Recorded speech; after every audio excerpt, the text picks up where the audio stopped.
Inspired by Mark Twain, let's save some ants. This is David and I'm here with John. And our aim is to discuss some topics, and no ants will be injured in the production of these discussions.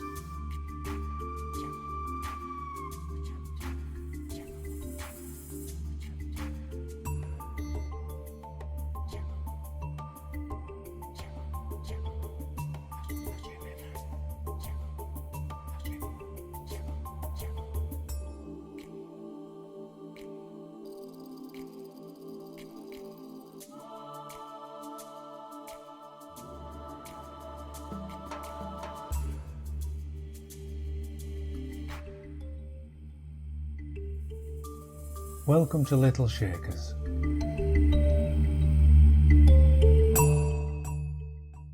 This video is quite personal. All the videos are personal because they are a view that is sometimes shared with small nuances and differences between myself and my collaborator, my brother John. Yeah.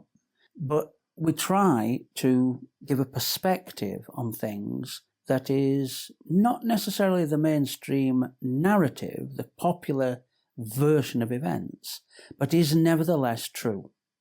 And so what I want to talk about now is immigration, illegal immigration.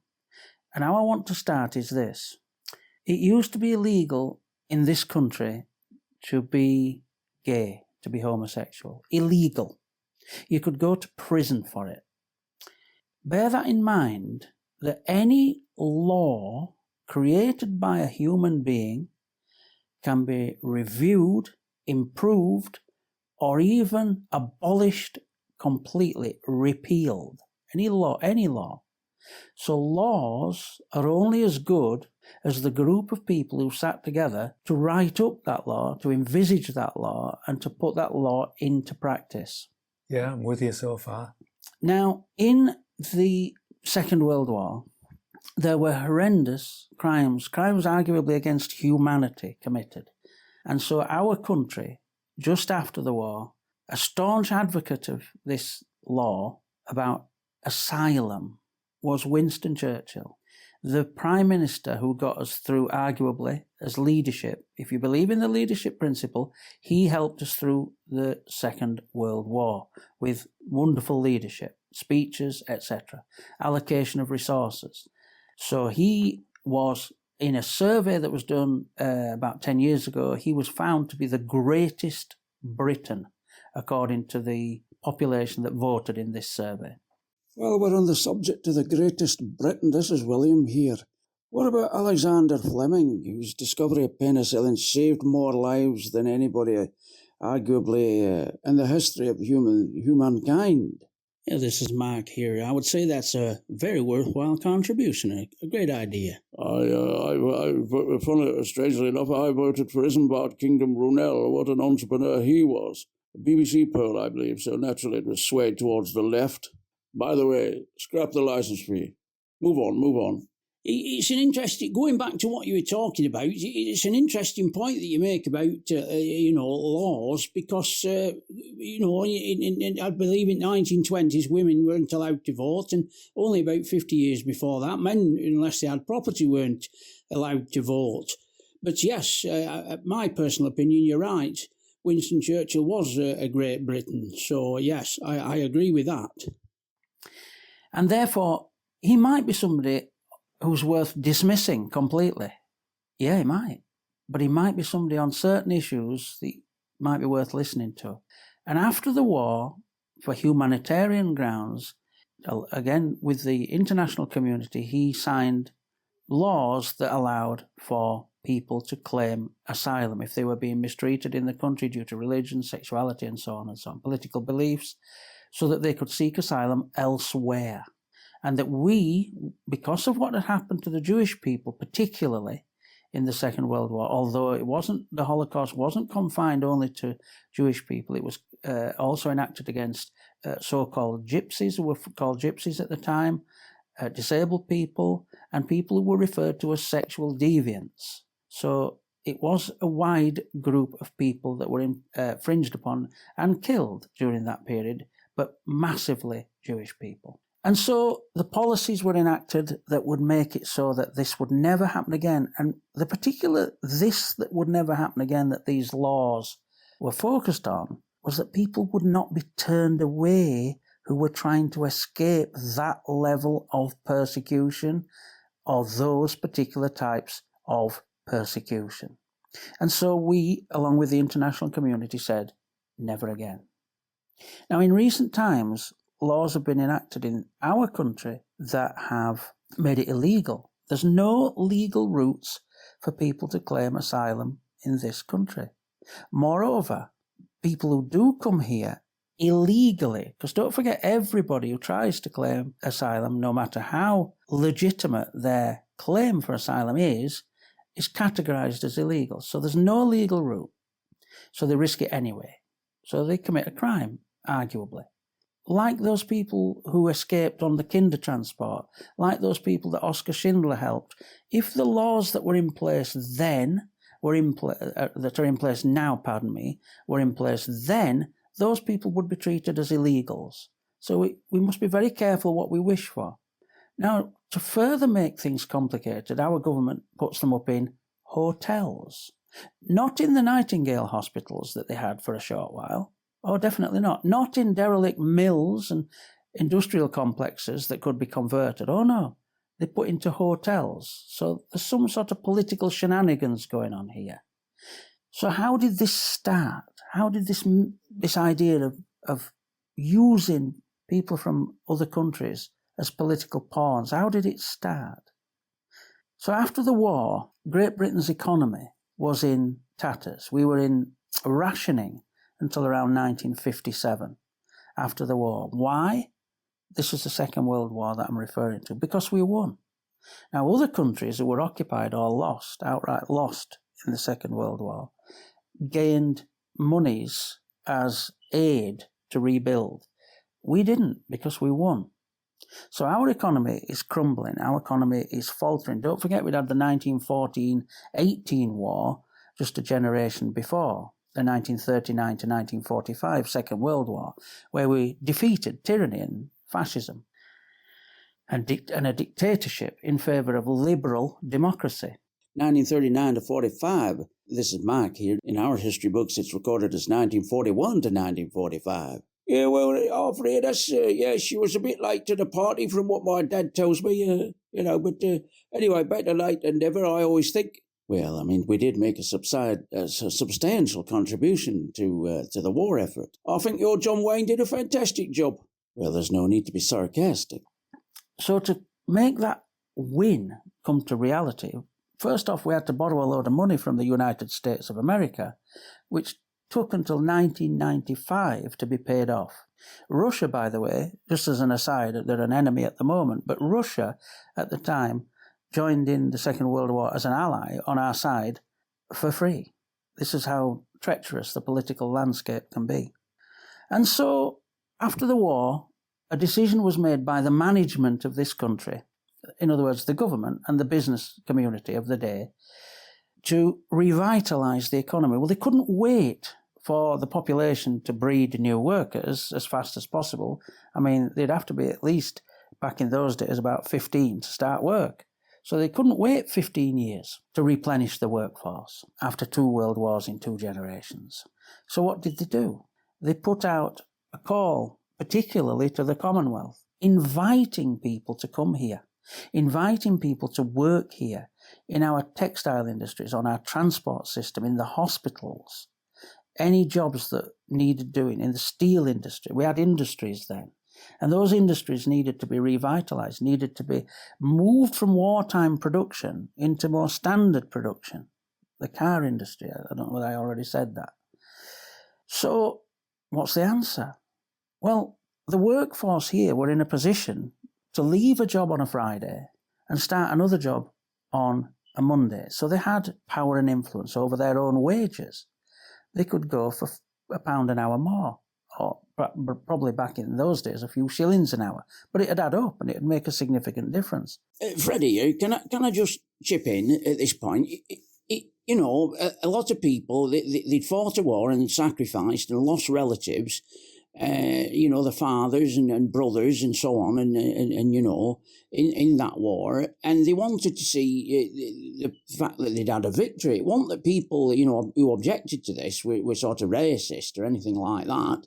It's just that it seemed that the victory, which should have led to prosperity, were being taken away from people. And I thought, my father told me that's how he felt, Yes, well, George, naturally, the economy took precedence. Our businesses needed to be strong, and of course this gave rise to the unions, who became drunk with power and tried to hold us all to ransom, and so therefore something had to be done. Well, George, I don't think that's very fair. My uncle was a member of the union, and all he wanted was a fair day's pay for a fair day's work. And what a lot of people forget is that if you go on strike, you lose your pay. And I mean, a lot of people accuse us of if we did strike and wanting to go to the FA Cup, but that's not true. But anyway, that's my recollection of the situation. And besides, what other method did we have to negotiate? So industry needed to be competitive. It needed to bring in a willing workforce. So naturally, this spread the net. And the first places they spread the net was in the Commonwealth, the West Indies, India, Pakistan, amongst other places. And people came. People came for a better life. I'm not going to sugarcoat this. The truth is they came for a better life. Now, I have certain recollections passed down from my father, John's father, who talked about the people he remembered seeing, the newsreels as it happened, or certainly within a few days, and the smiling faces of the people that were coming here. They came here as allies. They came here for a better life. And he pointed out a factor which is so trivial but so significant. They were wearing overcoats, and yet they'd come from incredibly warm places in comparison. Well, where had they got the overcoats from? They'd probably been issued, probably been given a voucher and maybe even a loan and had to pay them off. But nevertheless, they were wearing big smiles because they were coming to do a good thing, and they were wearing overcoats. But the British public weren't told that they were here to save the economy. I think, this is purely my thought process, they weren't told because that would jeopardise our thought as the so-called indigenous population that we had had a win. Because in a way, that win was going to be taken away from us because the wage bill were going to be pushed down. There was going to be competition for jobs now, whereas there was almost no competition for jobs immediately after the war. The government of the day wouldn't want to tell us that, and so therefore they didn't. And so therefore there was antagonism towards these people that came from abroad. But if the government had told the truth and said, look, it's going to be better for everyone if the economy is revitalised, these guys are coming as allies, are coming as our friends, they're part of the Commonwealth, they've got the same king or queen by then. Elizabeth II would have been on the throne by then, from 1953 anyway. Then the reaction might have been different. And we have a situation now where there's antagonism towards people coming from abroad, still to this day because of it, because it's become the cultural norm to be antagonistic towards people that come from abroad. Now, people say they should stay in the first safe country that they come to, but there wasn't anything in whatever it's called, the Geneva Accords or the international, there's nothing in the international law that says that people have got to do that, nothing at all. And so that's the worldwide understanding of what the asylum laws are. Oh, I don't want to be unkind or anything, but, my understanding was that people should, if they flee in persecution, take safe harbour in the first country they arrive in. Is that not a law then at all? Because I was under a very strong impression that it was.